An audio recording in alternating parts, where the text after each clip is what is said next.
שוב בוקר טוב, ברוכים הבאים. Welcome all of you.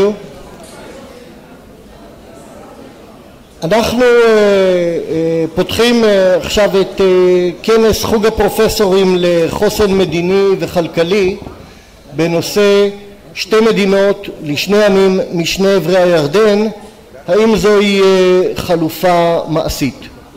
סימן השאלה הוא לא שלי. לי אין ספק בקשר לתשובה לשאלה הזאת, אבל כדי לאפשר לאנשים עם מגוון דעות לבוא להשתתף איתנו כאן הבוקר, חשבנו שנכון לדון בהיתכנות של התוכנית הזאת, באפשרות המעשית שהיא אכן תתגשם בפורום רחב יותר. אני שמח שהגעתם.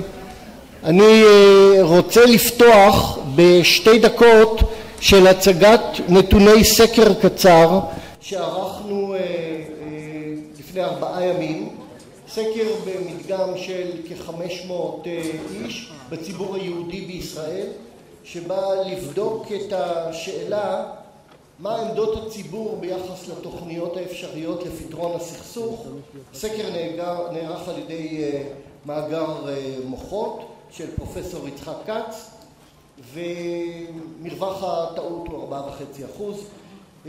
השאלה הראשונה ששאלנו הייתה, מבין הפתרונות הבאים, מהו הפתרון העדיף בעיניך?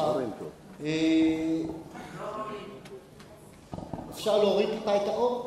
מה הפתרון העדיף בעיניך לסכסוך היהודי-ערבי בארץ ישראל? כשהדגש הוא מה הפתרון העדיף. ואלה הממצאים. 41% סברו שהמצב הקיים הוא גם המצב העדיף.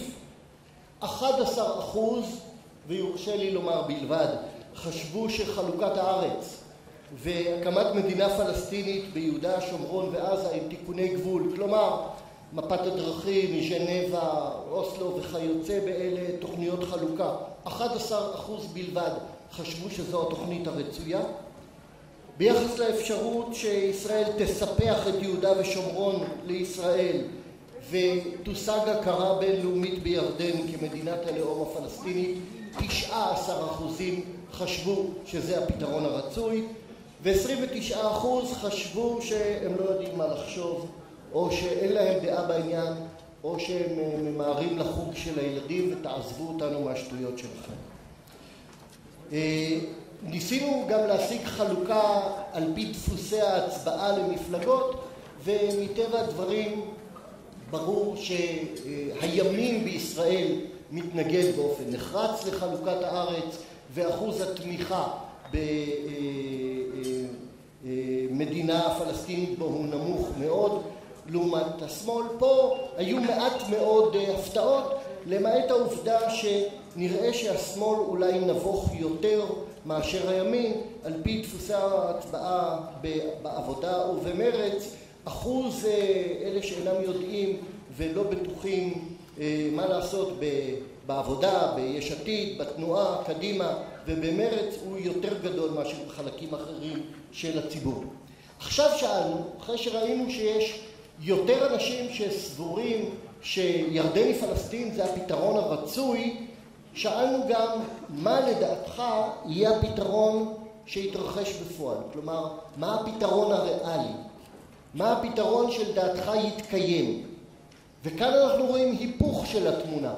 עדיין מרבית האנשים סבורים שהמצב הקיים הוא שיהיה, מה שיש הוא שיהיה, אבל כבר 21% חושבים שבסופו של דבר, למרות שהם לא רוצים בכך, או חלקם לא רוצים בכך, חלוקת הארץ והקמת מדינה פלסטינית ביהודה ושומרון, זה מה שיקרה, כחמישית מכלל המשיבים, ורק 7% סבורים שירדן פלסטין היא תוכנית מעשית.